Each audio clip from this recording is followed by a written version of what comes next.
Hello friends, આજે આપણે Diwali special નાસ્તો લઈને આવ્યા છીએ, જેમાં તમારે ના વધુ મહેનત કરવાની ઝંઝટ છે, સાવ ઓછા ખર્ચમાં 15 મિનિટમાં જ બની જશે અને એકદમ ક્રિસ્પી બનશે.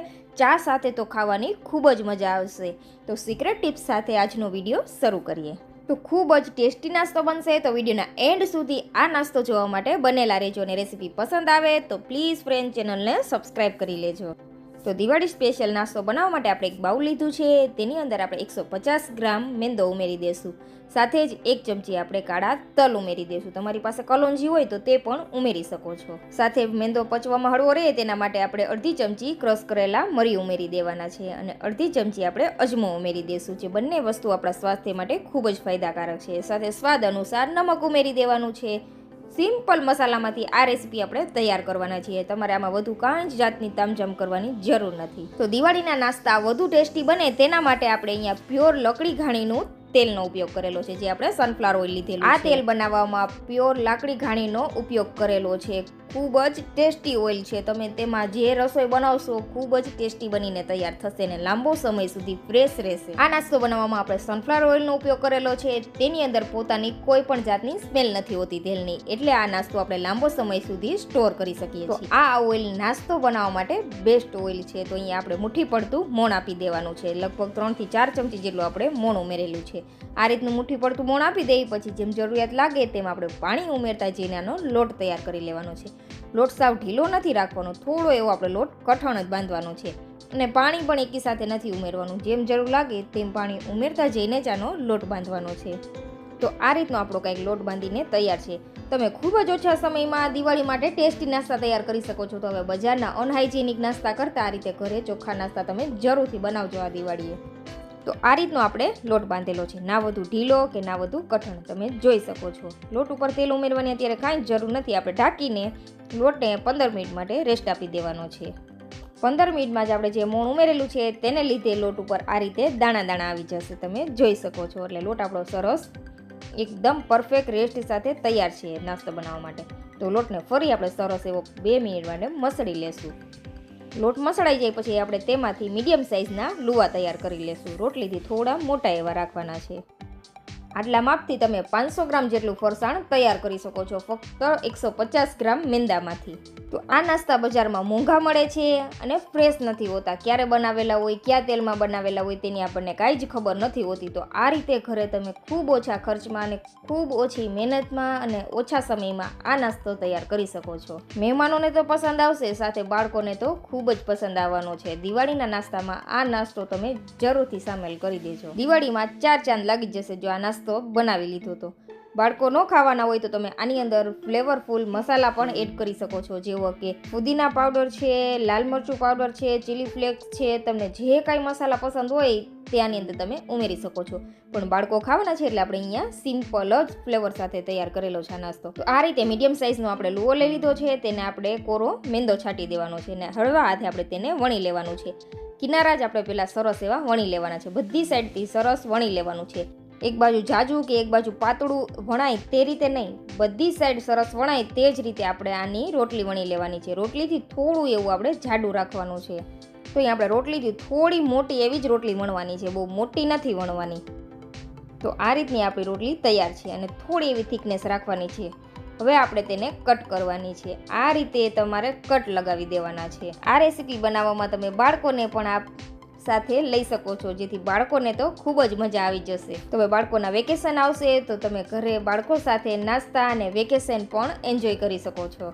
જ્યારે મહેમાનો આવ્યા હોય ને ત્યારે તમે આ નાસ્તો સર્વ કરશો એટલે મહેમાનો તમારા વખાણ કરતા નહીં થાકે. તમને પૂછશે કે આ નાસ્તો તમે કઈ રીતે બનાવેલો છે.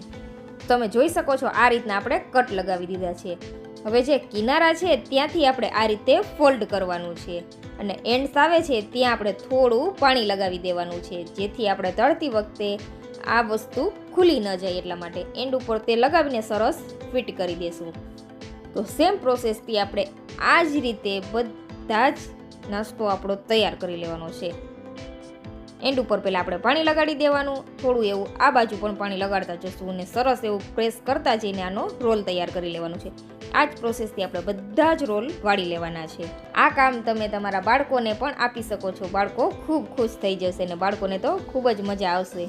પહેલાં આપણા દાદી નાની આ રીતે ઘરે જ નાસ્તા તૈયાર કરતા હતા, પણ અત્યારે તો આપણે બજારમાંથી નાસ્તા લઈ આવીએ છીએ જે બિલકુલ ફ્રેશ નથી હોતા અને કેવા તેલમાં તળેલા હોય છે તેની આપણને કાંઈ જ ખબર નથી હોતી.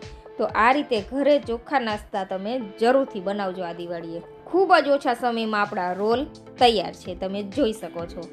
ટેસ્ટ તો આનો બિલકુલ એવો ટેસ્ટી અને લાજવાબ છે કે આની વાત શું કરવી. તો નાસ્તો તળવા માટે આપણે પ્યોર લકડી ઘાણીનું સનફ્લાવર ઓઇલ લીધું છે, જે ફરસાણ માટે તો બેસ્ટ છે, કારણ કે આની અંદર પોતાની સનફ્લાવર ઓઇલની કોઈ પણ જાતની ફ્લેવર નથી હોતી, જેથી આપણો નાસ્તો લાંબો સમય સુધી ફ્રેશ રહેશે એટલા માટે. તો હવે તેલ આપણું અહીંયા મીડિયમ ગરમ છે, તો તેની અંદર આ રીતના આપણા રોલ ઉમેરી દેવાના છે.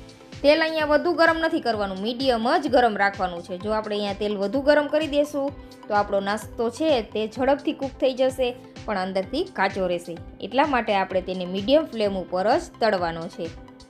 આટલા નાસ્તાને તળાતા 8 થી 9 મિનિટ જેટલો સમય લાગે છે, કારણ કે આપણે તેને મીડિયમ ફ્લેમ ઉપર જ તળવાનો છે એટલા માટે. તો આ રીતે આપણે તેને વચ્ચે વચ્ચે પલટાવતા જશું અને સરસ એવા ક્રિસ્પી થાય ગોલ્ડન બ્રાઉન રંગના ત્યાં સુધી તળી લેવાના છે. આ રોલ વણતી વખતે અને વારતી વખતે તમારે એક વાતનું ખાસ ધ્યાન રાખવાનું છે કે તમે તેને સરસ એવા એન્ડ સાથે ફિનિશિંગ આપવાનું છે.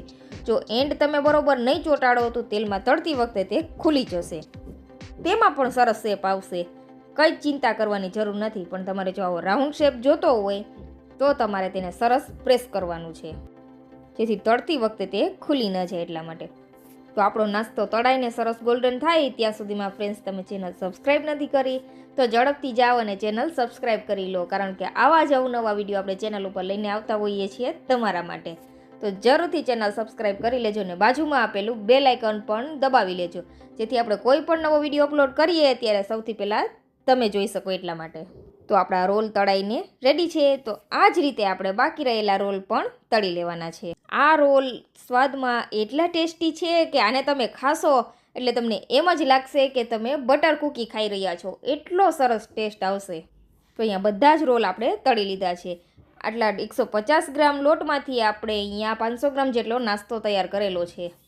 તો ખૂબ જ ઓછા ખર્ચમાં તમે હવે દિવાળી સ્પેશિયલ નાસ્તા ઘરે તૈયાર કરી શકો છો. અને આગળ તમે કયા નાસ્તાની રેસીપી જોવા માંગો છો તે પણ કમેન્ટ કરીને જરૂરથી જણાવજો. તો આ નાસ્તો જ્યારે તમે મહેમાનોને સર્વ કરશો તો મહેમાનો તો ખૂબ જ ખુશ થઈ જવાના છે, ચાની જગ્યાએ નાસ્તો પૂરો કરી દેશે, એટલો નાસ્તો ટેસ્ટી બનીને તૈયાર થશે. ચા સાથે તો ખૂબ જ સરસ લાગે છે. તમે જોઈ શકો છો નાસ્તો આપણો કેટલો ક્રિસ્પી છે, મોઢામાં જ મૂકતા ઓગળી જાય એટલો ટેસ્ટી તૈયાર થયો છે અને સોફ્ટ પણ એટલો જ છે. જે વડીલોને દાંત નથી તે પણ આસાનીથી ખાઈ શકશે, એટલો સોફ્ટ છે. તો આ રેસીપીઓ ફ્રેન્ડ્સ તમને પસંદ આવે તો ચેનલને સબસ્ક્રાઈબ કરવાનું તો ભૂલતા જ નહીં. તો આગળ આપણે દિવાળી સ્પેશિયલ આ બધા જ વિડીયો મૂકેલા છે ફ્રેન્ડ્સ, તો તમે આ વિડીયો જરૂરથી જોજો, જેમાં આપણે પાન મુખવાસ છે, શરદી ઉધરસ થઈ હોય તો આ ટેસ્ટી ડીશ બનાવેલી છે, સીતાફળ બાસુંદી બનાવેલી છે, જલેબી બનાવેલી છે. તો જરૂરથી આ વિડીયો વિઝિટ કરજો.